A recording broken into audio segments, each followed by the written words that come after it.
¿Qué tal? Buen día, videovidentes. Bueno, antes que nada, disculpen la facha, pero bueno, eh, hoy me tomé la mañana, todavía sigo no recuperado en un 100% de mi gripe, eh, así que aprovechando que es vacaciones de invierno, hay mucha gente, eh, digamos, está de vacaciones con los chicos y entonces pospone muchas de las cosas, de las llamadas de vacunaciones, de controles y de cosas en los animales. Eh, Pude dejar todo para la tarde, digamos, no era tanto el trabajo que tenía, así que me tomé la mañana y bueno, acá estoy. Eso no quiere decir que no haga cosas porque yo soy un tipo muy inquieto, siempre estoy haciendo algo. Habrán visto que en mi vida voy a hablar un poquito de mí, voy a ser autorreferencial. Eh, He hecho, este tipo sabe de todo. Este tipo hizo, a ver, no sé de todo, o sé un poquito de cada cosa. He incursionado durante mi vida en muchas cosas y me quedan muchas que no sé si las lograré hacer, pero como por ejemplo hacer paracaidismo o tener un parapente, digamos, propio, ¿no? Y aprender a volar en parapente, que es muchas cosas que uno le agradarían y otras que he logrado. Me gustaba mucho la mecánica y me sigue gustando, aunque ya el cuerpo no es el de antes, entonces ya para lo que sea hacer mucha fuerza, trabajar incómodo, con fríos extremos, ya no. Pero bueno, trabajé en un taller mecánico, ya lo sabrán, hice algo de escuela industrial, aunque la abandoné, me recibí de veterinario, aprendí a volar aviones, aunque no me recibí por un episodio que tuve, que también lo conté en el canal, pero todo me fue dejando información, educación, digamos, cosas interesantes en la vida, ¿sí? Que si uno las va acumulando, a veces las puede ir uniendo y sirven mucho para deducir cosas, para ayudar a nuestro pensamiento, para ayudar a elaborar teorías que pueden no ser correctas, pero bueno, que tienen una estructura lógica que después se verá.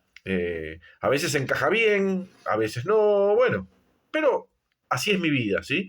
Ese es el tipo de personalidad que yo tengo. Y ya digo, cada cosa en la que incursioné me fue dejando enseñanzas. Y una de las principales cosas que aprendí en la vida, eso desde muy chico, es a no creérmela, ¿sí? A que lo principal, justamente, como decía mi abuela, el que mucho abarca, poco aprieta, decía mi abuela. Sé de muchas cosas, pero lo básico, ¿sí? Y muchos me dicen, no, vos sabés un montón. A ver, prefiero creerme que sé menos de lo que sé, de ese modo no voy a cometer errores o voy a ser menos propenso a cometer errores, ¿sí? No es de valorizarme, es ser medido, ¿sí? Quizás siempre un escaloncito menos yo sé que puedo llegar un poquito más, ¿sí? Pero, tranquilo, flaco, no sos, ¿sí? El genio, ¿sí? Tenés conocimientos, tenés algo de inteligencia normal, la desarrollás, es decir, porque mucha gente es muy inteligente, pero la deja dormida, ¿sí? No la utiliza. Yo trato de... Es como cuando todos tenemos bíceps, pero si no vamos al gimnasio y lo ejercitamos, ahí están, ¿sí? Bueno, en el caso de la inteligencia muchas veces es así. No es que uno es un superdotado, un genio, no. Sencillamente que la trabaja, ¿sí? La ejercita. Bueno, eso trato de hacer. Eso, ya digo, muchas veces puedo parecer, cuando me pongo acá adelante y doy charlas, cómo sabe el flaco este. No es la idea. Por eso siempre trato de aclarar. Es básico, mis conocimientos son estos, ¿sí? Porque no es la idea esa. La idea es, digamos, dar un puntapié inicial como para que ustedes duden, les salga, digamos, el interés o la duda, porque no es malo dudar, ¿sí? Eh, en la vida hay muy pocas cosas concretas, ¿sí? Todo es muy relativo. Eh, Otra de las cosas que yo hice durante mi vida fue eh, tuve la suerte o la desgracia, según eso lo dirán ustedes, de nacer en una familia de profesionales, entre comillas, en el sentido de que de ciencias médicas, ¿sí? Y bueno, me relacioné mucho con eso en una etapa de mi, no infancia, ¿sí? Pero sí de mis primeros años de, digamos, adolescencia. Fui voluntario en el Borda, como dije, cuando uno dice que eras, no era ni psiquiatra ni psicólogo, era enfermero, ¿sí? Era, ¿qué hacía? Repartía las medicaciones, repartía cigarrillos en ese entonces a los alienados internados, se les daba cigarrillos, o sea, la cooperadora compraba donaciones y bueno, se les daba, porque era mucha gente estaba abandonada por la familia, ni siquiera iba a visitarla. Todo lo que era alimentación estaba cubierto y bastante bien, incluso muchos de los médicos y los enfermeros comíamos con los pacientes, o sea, la comida era buena realmente. Tenía panadería, los propios internados, muchos realmente ya estaban como para darles el alta, podían tener una vida funcional. Pero como estaban bajo juez y no tenían alguien que se hiciera cargo, algún familiar, eran literalmente abandonados por la familia, eh, seguían ahí. Y bueno, trabajaban en herrería, en carpintería, era gente, no digo normal, obviamente, ninguno es completamente normal, todos tenemos, ¿sí? nuestro toquecito, pero era gente perfectamente funcional, ¿sí? Y con la que se podía dialogar. Por supuesto que había algunos violentos, algunos con trastornos incurables que estaban medicados. En mi época todavía existía el electroshock, ¿sí? Que este va a ser un video largo y me voy a ir mucho por las ramas, pero el electroshock, por las películas, ¿sí? Que se ven o se veían, se lo veía, estaba visto como un castigo, ¿sí? ¿Sí? Como para producir daño, dolor, ¿sí? Sufrimiento, no. El sistema nervioso central, ya lo dije muchas veces, es electricidad, funciona a través de impulsos eléctricos de muy bajo potencial, pero es electricidad. Bueno, cuando hay un mal funcionamiento en ciertas áreas del cerebro, el recibir un shock eléctrico, no digo que lo corrige, ¿sí?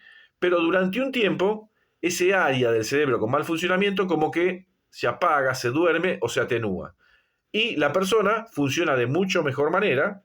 Obviamente que esto se dejó de hacer, ¿eh? Eh, Químicamente también ahora hay sustancias que lo hacen. O sea que... eh, pero, claro, uno ve a una persona que se le da una descarga eléctrica, si alguien recibió una patada, sabe lo feo que es, lo que se siente, y obviamente, digamos, los potenciales que se usaban, ¿sí? Y el tipo de corriente que se usaba, provocaba una convulsión, un espasmo muscular, contracción muscular, era muy feo de ver, pero no se hacía como castigo, ¿sí? Eso quiero que me entiendan. Yo he presenciado y he ayudado en esa época, fines de los 70, todavía se hacía, terapia electroconvulsiva, ¿sí? Electroshock normalmente conocido, pero la idea no era causarle ningún daño al paciente. De hecho, en la sala donde mi padre era director, se hacía bajo anestesia. Es decir, que no se le provocaba sufrimiento a la persona. Y he visto muchos pacientes que venían caminando, se acostaban en la camilla, es decir, no había que traerlos atados y a los golpes y con camisa de fuerza, ¿sí? Una de las cosas aparte que provoca el electroshock es pérdida transitoria de la memoria reciente, ¿sí? Que en algunos casos, para personas que veían una realidad alternativa, para decirlo así, ayudaba también. Pero vuelvo a repetir, se hacía bajo anestesia, o sea, no era un castigo, la idea no era que la persona sufriera ni sintiera ningún dolor, y demás, se hacía, ya digo, bajo anestesia, con lo cual la persona no estaba consciente en ese momento, ¿sí? Es decir, a ver, es la misma diferencia que me operen del apéndice con o sin anestesia, ¿sí? Obviamente. Bueno, entonces, dicho esto, aclarando, porque hay mucho mito con el tema de la terapia electroconvulsiva o electroshock. Igualmente esto se dejó de usar, al menos en la mayoría de los países. No sé si habrá algún otro país. Con nuestra historia, me refiero a Argentina, aquí hubo mucho, digamos, golpismo, muchos gobiernos antidemocráticos, una dictadura, se usó la tortura, entonces muchos como que así eliminan electricidad picana, ¿sí? Lo mismo con las famosas Taser ahora, que salvarían muchas vidas, pero bueno, hay fundamentalistas que no quieren que se usen, prefieren una bala. Pero bueno, eso es una cosa al margen, yo me estoy yendo un poquito de la rama, ¿no? Pero sí que les quede el concepto que al menos en el Borda, en los años 70 y hasta los últimos años que se usó la terapia electroconvulsiva, no era castigo, ¿sí? No se hacía para que sufriera la persona y no se hacía digamos, con la persona consciente, es decir, se hacía bajo anestesia. Yo he estado en muchos, ¿sí? En muchos, no puedo decir cuántos realmente, pero asistiendo, obviamente, no es que lo hice yo, pero ayudaba. Había que necesitaba un enfermero, el médico que lo asistiera, bueno, yo era voluntario. Tenía escasos 16, 17 años, pero como mi padre era, digamos, director de esa sala, se me permitía, digamos. Pero básicamente mi función era, ya digo, repartir las medicaciones, repartir los cigarrillos, hacerlas, cuando los que tenían familia se iban de alta los fines de semana, bueno, hacer las altas, se hace, para que el médico la firmara, todo digamos, el permiso, vamos a decir, lo hacíamos nosotros y después el médico lo firmaba y autorizaba, ¿no? Bueno, esas eran nuestras funciones, no era ninguna. Y aparte, obviamente, son seres humanos, los alienados, los loquitos, como le dicen. Tienen otras necesidades, no solamente desde el punto de vista psiquiátrico. Había algunos que tenían enfermedades de otro tipo, necesitaban, eran diabéticos, tenían una infección, no sé, así que necesitaban todo tipo de atención. Y había muchos con los que se podía hablar perfectamente, incluso de su profesión. Eran más que interesantes muchas cosas, porque una cosa también que hay que entender, que no todo alienado pierde contacto con la realidad, para decirlo así, que yo tengo una teoría de la realidad externa, porque hay una realidad externa y una realidad interna. Nosotros tenemos vida interior, que de eso vamos a hablar ahora, ¿no? Este video va más para ese lado, pero bueno, esta es la introducción, así que va a ser un video largo. Volviendo a esto, esa gente que tiene, digamos, alterada esa percepción de la vida exterior o externa, con la que todos podemos chequear, digamos, también con nuestros sentidos, si eso ocurrió o no, pero quizás en su vida interior sí ocurrió, o sea que para él es real, pero no afecta todas las áreas del cerebro. Y, por ejemplo, hay gente que puede hablar de poesía, de electrónica, de medicina, sin tener alteradas las facultades, ¿sí? En eso es perfectamente coherente y, digamos, y por ahí sí, en otra área, divaga, vamos a decir, o pierde contacto con la realidad exterior. A mí esto no tiene nada que ver con, o sea, esto es una teoría mía, lo de realidad exterior e interior. Porque yo soy de la creencia, yo mismo tengo vivencias internas, que sé que no son del mundo exterior, que para los demás no son reales, pero para mí sí.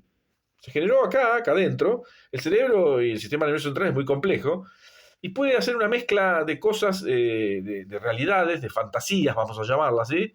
Hay los sueños, cuando soñamos estamos dormidos, qué tan reales son, eso sucede o no sucede. Sí, sucede, acá, adentro, no en el mundo exterior. Entonces, por eso es un tema muy embromado, ¿no? Por supuesto que hay ciertos grados de desviación o de mal funcionamiento del sistema nervioso central donde no cabe duda, ¿no?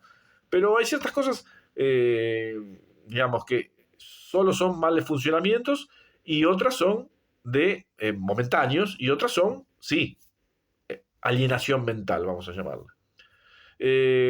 Superado esto, voy a lo puntual de este video, que miren qué lejos que me fui, que el Tanilacqua me preguntó sobre algo que yo sé muy poco, voy a reconocerlo, muy poco, nunca me interesó, porque saben que yo soy un tipo que no tengo creencias de ningún tipo, no me gusta creer, ¿sí? Me gusta saber.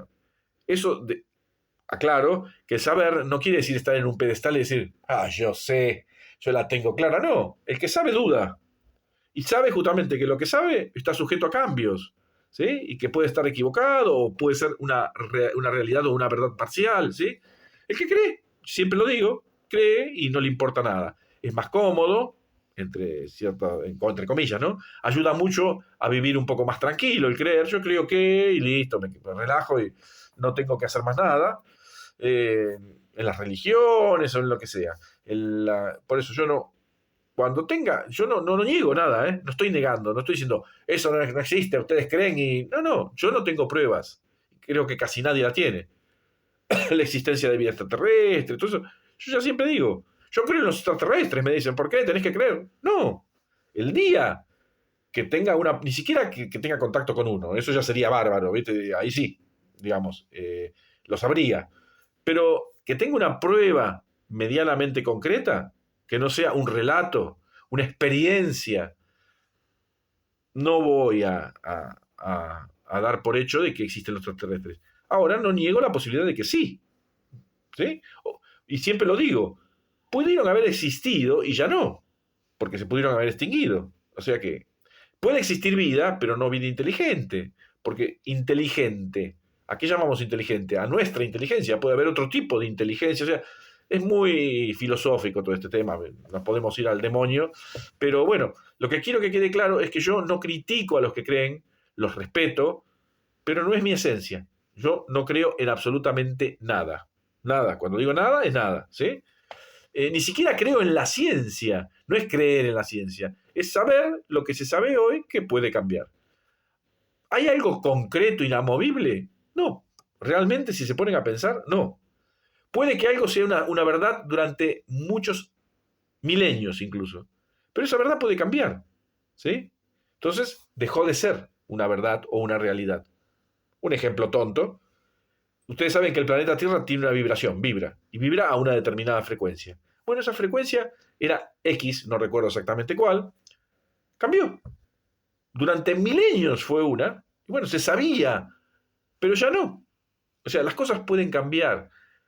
Llamémosle evolución, en algunos casos será involución, como quieran decirle, pero nada es, ¿sí?, para siempre, nada es concreto, no hay nada inamovible. Salvo las creencias.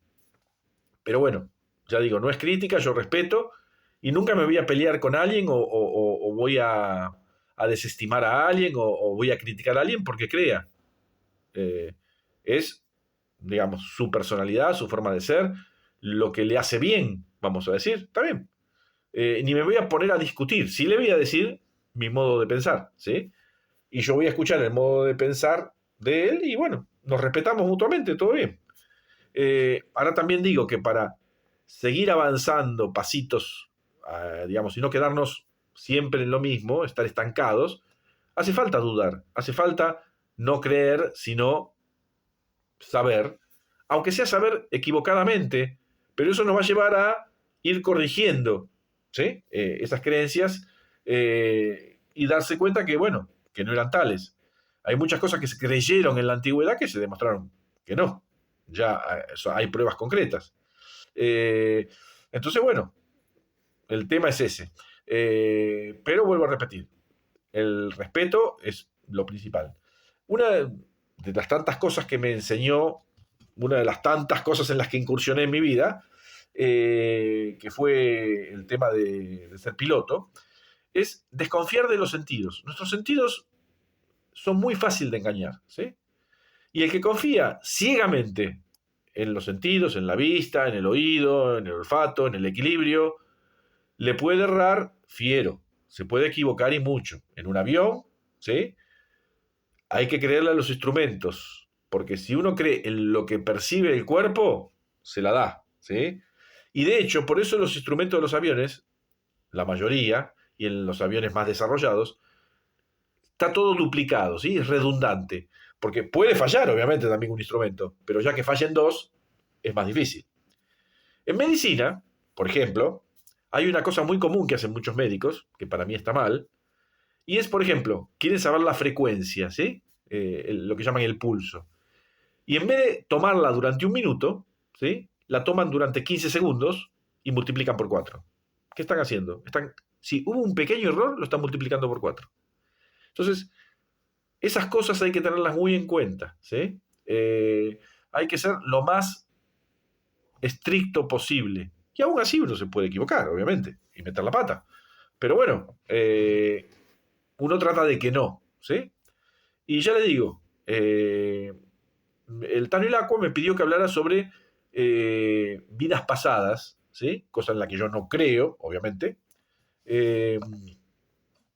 Sí, hay una terapia, que es terapia regresiva, ¿sí?, que es justamente eso. Pero eso se hace bajo hipnosis. Ayer hablamos de algo de sueño, de las etapas del sueño y cómo en nuestra cabeza hay una etapa no REM y REM, de sueños, ¿sí?, que es la REM, en donde uno tiene fantasías, vamos a llamarlas realidades, pero son realidades internas. En el mundo exterior eso no ocurrió. Y nuestro cerebro es una esponjita que absorbe cosas de manera consciente, cuando leemos, cuando estudiamos, cuando charlamos con alguien, pero también de cosas de manera inconsciente. Mientras dormimos, puede llegar a captar algo, hay una radio prendida y escuchamos y nos queda esa información. A una charla que vamos en el transporte público y vamos distraídos, haciendo algo, sin embargo hay dos personas hablando y ese input, esa información entra y se acumula, queda en algún lado del cerebro, pero nosotros no somos conscientes de eso. Y después, durante nuestro sueño, eso puede venir, mezclarse con cosas más concretas, más reales, ¿sí? Puede haber fantasías, podemos combinar esas cosas, como por ejemplo, yo leí un libro de la época napoleónica y tengo un sueño donde soy un soldado de Napoleón. Ahora, si yo hago una terapia de vidas pasadas y me hacen, esto se hace generalmente la regresión, la terapia, bajo hipnosis. Hipnosis es inducir al cerebro a un estado muy similar al que hay durante el sueño. Entonces se van a empezar a mezclar cosas de nuestra realidad, de nuestros sueños, de nuestras fantasías y de esas informaciones que tenemos en nuestro cerebro que ni sabemos que la tenemos. Y me puedo creer que soy un soldado de Napoleón, pero eso es lo que yo leí en un libro y lo mezclé con otras vivencias y bueno, fui un soldado de Napoleón. A ver, eso es una realidad interna. Podemos llegar a decir que pero no sucedió en el mundo exterior, ¿sí? En lo que llamamos lo que es la realidad para todo el mundo, ¿sí? Es una realidad propia, si quieren decirle. Pero esa es mi explicación. Yo no creo en eso. Eh, digamos, hay muchas experiencias, obviamente. Uno puede escuchar experiencias muy concretas, muy creíbles. Pero ya digo, eso no sucedió probablemente en el mundo, vamos a llamarlo mundo exterior para no decirle real. Porque lo que sucede dentro de eso también es real, ¿sí? Las percepciones las tenemos, ¿sí? Pero no hay cosas materiales, no se materializó. Está solo dentro de nuestro sistema nervioso central. Eso es lo que yo creo, es mi teoría, obviamente muy discutible. Tengo poco leído, vuelvo a decir, porque mi falta de interés sobre el tema, así que es poco lo que puedo decir de eso, ¿no? De terapias regresivas o terapias de vidas pasadas. Puede resultar muy atractivo, interesante, no digo que no, pero vuelvo a decir, para mí es una realidad paralela, vamos a decir, ¿sí? No concreta. Muchos dirían no real. Sí, no es real en el mundo exterior. Eso no quiere decir que para la persona no sea algo real, ¿sí? Pero es real algo que sucede dentro del suyo, ¿sí? No hay nada material, ¿sí? Pero bueno, si alguien tiene la manera de demostrarme lo contrario, digamos, bienvenido. Yo no por eso hice toda esa introducción anterior, ¿no? Yo estoy abierto a escuchar, a pensar, y es más, es lo que me gusta hacer. Si hay algo que aprendí cuando estudié medicina veterinaria, es que uno tiene que ser muy respetuoso de lo que siente o percibe el individuo. En nuestro caso, los animales no hablan, así que hay que tratar de colocarse en el lugar del animal, de tratar de, no digo sentir en nuestro cuerpo lo que siente el animal, pero entender, ¿sí? Captar, tener esa sensibilidad. Y bueno, eso ayuda a hacer lo mismo a todo nivel. Y otra cosa que se aprende en medicina, que muchos médicos no lo tienen muy en cuenta, es que lo principal en la medicina no es curar, ¿sí? Lo principal es no hacer daño. Después, un paso posterior es acompañar. En un tercer paso es tratar de ayudar a superar, ¿sí? La dolencia, vamos a decir, ¿sí? Pero no hay que ser omnipotentes y creer que los médicos curan. No. En todo caso, lo que hace un médico es acompañar, entender, ayudar, ¿sí? A que el organismo se cure. El que se cure es el organismo, ¿sí? Con ayuda externa, muchas veces sin esa ayuda no podría lograrlo. Pero un médico no cura, ayuda, ¿sí?, a que el organismo se cure. A veces lo logra, a veces no, por supuesto. Pero mucho antes de intentar ayudar a curar, hay que ser muy consciente de no causar daño.